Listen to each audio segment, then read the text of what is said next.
কোনোতেই এবার নজর রাখতে হচ্ছে। একটা ছবি দেখাই বাংলাদেশের, 12ই ফেব্রুয়ারি বাংলাদেশে ভোট রয়েছে, আর ভোটের আগে একেবারে অগ্নিগর্ভ বাংলাদেশ, আবারও বাংলাদেশে উত্তপ্ত পরিস্থিতি। কিন্তু এবার বাংলাদেশ উত্তাল হলো কেন? কেন এই পরিস্থিতি তৈরি হলো বাংলাদেশে? আপনাদের জানিয়ে রাখি, গতকাল শেখ হাসিনা বিরোধী নেতা গুলিবিদ্ধ হন ওসমান হাদি, আর তার মৃত্যু, ওসমান হাদির মৃত্যুকে কেন্দ্র করেই সিঙ্গাপুরে ইনকলাব মঞ্চের নেতা ছিলেন এই ওসমান হাদি, এবং এই ওসমান হাদির মৃত্যুতেই উত্তপ্ত বাংলাদেশ। ছবি দেখাচ্ছি আপনাদের।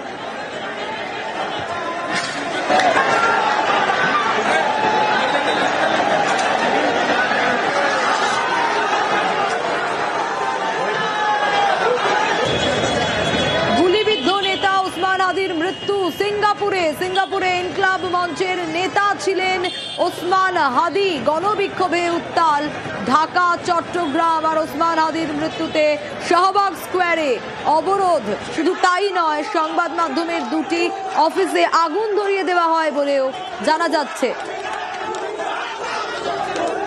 ইতিমধ্যেই প্রতিনিধি কৃষাণু রয়েছেন আমার সঙ্গে। কৃষাণু, আবারও এর আগেও আমরা দেখেছি বাংলাদেশ উত্তপ্ত হতে, কিন্তু ভোট ঘোষণা হওয়ার পর আবারও অগ্নিগর্ভ বাংলাদেশ।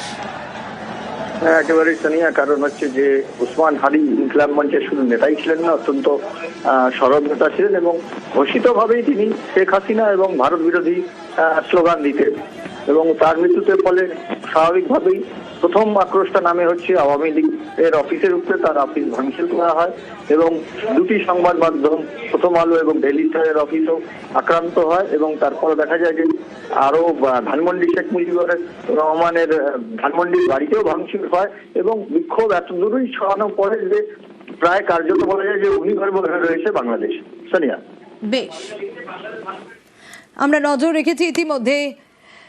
কৃষাণু রয়েছে আমার সঙ্গে। স্বাভাবিকভাবে অনেকগুলো প্রশ্ন উঠছে। ভারতের হাই কমিশনে কি কারণে হামলা চালানো হয়, এই প্রশ্ন উঠছে। কৃষাণুর কাছ থেকেই জানতে চাইবো। কৃষাণু,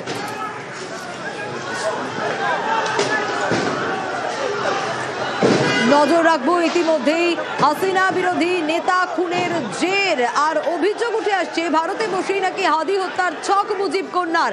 শুধু তাই নয়, হাই কমিশনারের দপ্তরের বাইরের ছবিটাও আপনাদের দেখাচ্ছি। ইট বৃষ্টি, কিন্তু কেন সেখানে হামলা চালানো হলো? চট্টগ্রামে ভারতীয় হাই কমিশনারের দপ্তরের বাইরের ছবি আপনাদের দেখাচ্ছি। এর আগেও বারংবার দেখা গেছে যে বাংলাদেশ কিভাবে উত্তাল হয়ে উঠেছে, কিন্তু এবার ভোট ঘোষণার পর 12ই ফেব্রুয়ারি যেখানে ভোট রয়েছে, নির্বাচন রয়েছে বাংলাদেশে, আর তার আগে এই রকম একটা ঘটনা, এই অভিযোগে রীতিমতো উত্তাল বাংলাদেশ। ঢাকায় ভারতীয় দূতাবাসেও হামলার চেষ্টা, আর এখানেই প্রশ্ন। কৃষাণু রয়েছে আমার সঙ্গে। কৃষাণু, ভারতীয় হাই কমিশনারের দপ্তরের বাইরের ছবিও আমরা দর্শকদের দেখাচ্ছি, রীতিমতো ইট বৃষ্টি, হামলার চেষ্টা, কিন্তু কেন?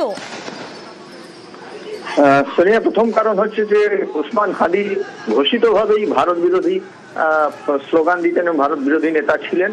ইনকলাব মঞ্চের বিভিন্ন যে অনুষ্ঠান হতো তাতেও তারা ভারত বিরোধী স্লোগান এবং শেখ হাসিনার বিরোধী স্লোগান তুলতেন। এবং যেহেতু শেখ হাসিনা এই মুহূর্তে ভারতে রয়েছেন, এবং সেটা মনে করা হচ্ছে যে ওরা সন্দেহ করেন যে ওসমান হাদির সমর্থকরা মনে করেন যে এই হত্যাকাণ্ডের পিছনে হয়তো সম্ভবত শেখ হাসিনার সমর্থক অথবা ভারত সমর্থক কোনো লোক রয়েছে, ভারত অনুগত কোনো গোষ্ঠী রয়েছে, এবং তার ফলে সমস্ত আক্রোশটাই গিয়ে পড়ে শেখ হাসিনার যে দপ্তর রয়েছে, শেখ মুজিবুর রহমানের বাড়ি, এবং ভারতীয় দূতাবাস ঢাকায়, এবং চট্টগ্রামে ভারতীয় হাই কমিশন।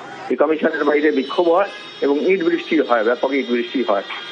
সোনিয়া, সেক্ষেত্রে আরো প্রশ্ন বারবার করে উঠে আসে এ ধরনের একটা ঘটনা, এবং সেই জায়গায় দাঁড়িয়ে যেখানে এর আগে বারবার দেখা গেছে বাংলাদেশ অগ্নিগর্ভ হয়ে উঠেছিল, তারপরের পরিস্থিতি, এবং যখন ভোট ঘোষণা হলো আর ভোটের আগেই শেখ হাসিনা বিরোধী নেতা খুনের ঘটনা, স্বাভাবিকভাবে সকালের পরিস্থিতি ঠিক কি কৃষাণু? না, এমনি সকালেও ওই অগ্নিগর্ভই হয়ে রয়েছে বাংলাদেশ। কেন জায়গায় জায়গায় কিন্তু ওসমান হাদি সমর্থক বা ইনকলাব মঞ্চের সমর্থকদের বিক্ষোভ চলছে, এবং যে জায়গাগুলো হতে তারা একেবারে কৃষাণু, অবশ্যই তোমার কাছ থেকে আপডেট নেব, একটু সঙ্গে থাকো। ইতিমধ্যেই আমরা যোগাযোগ করতে পেরেছি, আমাদের সঙ্গে রয়েছেন আন্তর্জাতিক সম্পর্ক বিশেষজ্ঞ দেবাশিস বাবু। আপনাকে স্বাগত জানাবো নিউজ 18 বাংলায়।